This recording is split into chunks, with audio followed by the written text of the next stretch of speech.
प्रधानमंत्री नरेंद्र मोदी आज सऊदी अरब की ऐतिहासिक 2 दिवसीय आधिकारिक यात्रा पर रवाना हो गए हैं। ये पीएम मोदी की खाड़ी देश की तीसरी यात्रा होगी। इससे पहले वो 2016 और 2019 में रियाद जा चुके हैं।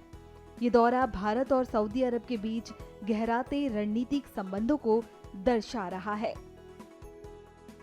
बता दें कि ये यात्रा सितंबर 2023 में नई दिल्ली में हुए G20 शिखर सम्मेलन के दौरान क्राउन प्रिंस मोहम्मद बिन सलमान की भारत यात्रा और भारत सऊदी रणनीतिक साझेदारी परिषद की पहली बैठक के बाद हो रही है।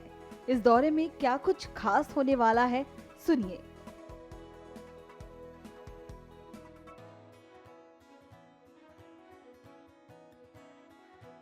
ये यात्रा बहुत अहम है, राइट। सऊदी बहुत अहम प्लेयर हो गया दुनिया की मार्केट में आज की तारीख में, जियोपॉलिटिक्स में, राइट। पैसा है, तेल है। ये जो विजिट है इसमें यस डिफेंस का कुछ होगा और भी कुछ चीज़ें होंगी, और मेरे विचार से 2 बड़ी चीज़ें हैं, या एक आप कहिए जो भारत लॉन्ग टर्म इंटरेस्ट में देख रहा है। हम ये देख रहे हैं जो India middle east Europe corridor है उसका जो बनने का है, जिसमें कि भारत से लेकर अरब एमिरेट तक समुद्र से, फिर अरब एमिरेट से रेल द्वारा लिंक होते होते सऊदी अरब जॉर्डन तक से जाकर के इजराइल तक, फिर इजराइल से समुद्री रूप से जाकर के ग्रीस या इटली यूरोप, जिसके चलते हमारी जो शिपमेंट का टाइम है करीब 30% कम हो जाएगा और ट्रांसपोर्ट कॉस्ट भी 30% कम हो जाएगी, जो हम एक्सपोर्ट करेंगे या इंपोर्ट करेंगे वो जब भी वो तैयार होगा। और इस कॉरिडोर में इलेक्ट्रिसिटी शेयरिंग ग्रिड होंगे, पाइपलाइंस होंगी इत्यादि। अब इस कॉरिडोर की अहमियत यह है, ट्रंप ने गाजा को रीडेवलपमेंट का कहा है, ओके, और गाजा का होपफुली कभी ना कभी रीडेवलपमेंट होगा, जो कि शायद सऊदी अरब के पैसों से होगा और यूएई के पैसों से होगा, वर्ल्ड बैंक के पैसों से होगा। जब इतनी बड़ी कंस्ट्रक्शन होनी होगी गाजा में, तो उसमें इंडिया से काफ़ी कुछ माल एक्सपोर्ट होगा, इंक्लूडिंग कंस्ट्रक्शन मटीरियल वगैरह। तो हमें एक बड़ी अच्छी कनेक्टिविटी मिल जाएगी डायरेक्ट अप टिल इजराइल अपना माल एक्सपोर्ट करने की। 1 सेकेंडली, सऊदी अरेबिया एक पूरी नई सिटी बना रहा है, नियोम सिटी, जो कि $500 बिलियन जिसका प्रोजेक्ट कॉस्ट है, उसकी कंस्ट्रक्शन चालू हो चुकी है अभी, पर उसमें भी बहुत और काम होना है, कंस्ट्रक्शन, इंजीनियरिंग इत्यादि। तो अगर ये कॉरिडोर हमारा बन जाएगा जिसमें हम आराम से और इजीली सस्ते में ट्रांसपोर्ट कर पाएंगे और उनको भी फायदा होगा क्योंकि उनको सस्ते में माल मिल जाएगा, उनको ट्रांसपोर्टेशन कॉस्ट कम होगी। तो नियोम सिटी की कंस्ट्रक्शन में, जो कि सऊदी अरेबिया का पेट प्रोजेक्ट है क्राउन प्रिंस का, और इधर गाजा की डेवलपमेंट जो कि पेट प्रोजेक्ट है ट्रंप का, तो ये जो इंडिया मिडल ईस्ट कॉरिडोर है ये इन 2 चीज़ों में बहुत अच्छे से प्लग इन होता है। इधर सऊदी को भारत से क्या चाहिए? सऊदी को अपना तेल और बेचना है भारत को। दुनिया भर में तेल की कीमतें गिर रही हैं, चाइना की इकोनॉमी स्लो डाउन हो रही है, रिसेशन हो रहा है, तो चाइना की तेल की डिमांड कम होगी। तो सऊदी अरब ये चाहेगा कि इंडिया के साथ कुछ लॉन्ग टर्म के कुछ और तेल के कॉन्ट्रैक्ट्स किए जाएं। कुछ और चीज़ें भी हैं जो सऊदी इंडिया से चाहता है और इंडिया सऊदी से चाहता है, इंक्लूडिंग हम एक ग्रीन हाइड्रोजन का प्रोजेक्ट बनाएंगे इन सऊदी अरेबिया। तो बड़ी cutting edge, new age partnerships निकल के आएंगी पैसे के साथ भारत और सऊदी रिश्तों में। ये दौरा मेरे विचार में अत्यंत महत्वपूर्ण है। सऊदी अरेबिया भारत का 5वां सबसे बड़ा व्यापार साझेदार है और इसकी तेल की सप्लाई भारत को आमतौर पर पहले या दूसरे या तीसरे नंबर पर रहती है।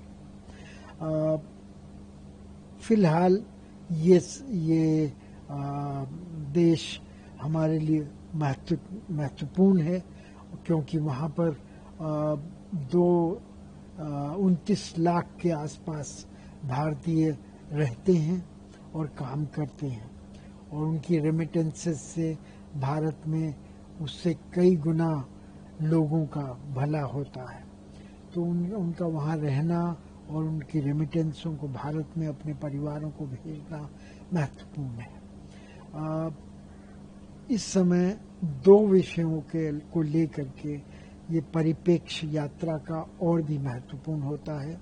एक तो आर्थिक दृष्टि से जैसा कि आपको पता है और मैंने कहा पहले कि भारत 5वें नंबर का व्यापार संबंध रखता है सऊदी अरेबिया उसके लिए, और सऊदी अरेबिया के लिए भारत चौथे नंबर का व्यापारिक संबंध रखता है।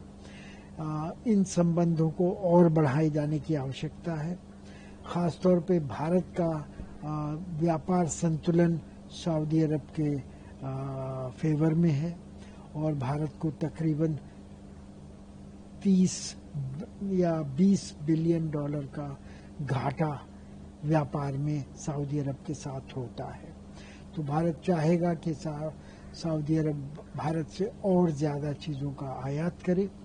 दूसरी ओर सऊदी अरब तेल उत्पादक और निर्यातक देश है, दुनिया का सबसे बड़ा तेल का निर्यात करने वाला देश है, लेकिन उसको इस बारे में कुछ दिक्कतों का सामना करना पड़ा है, क्योंकि उसका सबसे ज़्यादा तेल चीन को जाता था, जहां तेल और गैस की खपत कम होती जा रही है।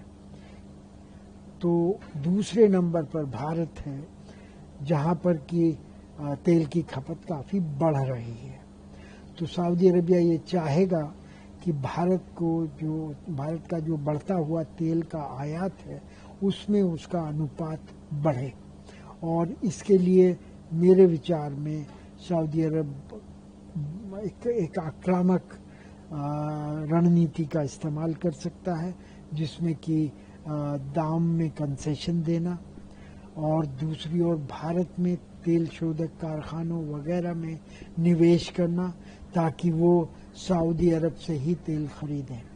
तो इस दिशा में पहले भी बात हुई है और ये आशा की जाती है कि भारत और सऊदी अरब के बीच में जो संयुक्त सामरिक परिषद है, जिसकी अध्यक्षता प्रधानमंत्री और सऊदी अरब के युवराज करते हैं, उसमें ऐसे कुछ फैसले लिए जा सकेंगे। दूसरी ओर सुरक्षा और रक्षा के बारे में कुछ प्रगति की अपेक्षा है, क्योंकि सऊदी अरब इस समय एक बड़ी ही विषम सुरक्षा स्थिति में मौजूद है। एक तरफ यमन है, दूसरी तरफ गाजा है, तीसरी तरफ ईरान और चौथी तरफ सूडान है। इन सब जगह पर आग के युद्ध के शोले भड़क रहे हैं और सऊदी अरब ये चाहता है कि उसकी सुरक्षा, उसकी सामाजिक और आर्थिक व्यवस्था को इन सब घटनाओं से बच के रखना है, और इसके लिए वो उन सब देशों को के साथ संबंध बढ़ाना चाहता है रक्षा और सुरक्षा के क्षेत्र में, जो कि योगदान करके सऊदी अरब की सुरक्षा और रक्षा को मजबूत कर सकते हैं। भारत ने इस बारे में अथक प्रयास किए हैं और सऊदी अरेबिया को अंततः ये विश्वास हो गया है कि भारत उसकी सुरक्षा और रक्षा के लिए एक अच्छा मित्र है। तो इस विश्वास को आगे बढ़ाने के लिए प्रयास मेरे विचार में जो सामरिक रणनीति की परिषद है उस पर कुछ अमल हो सकता है।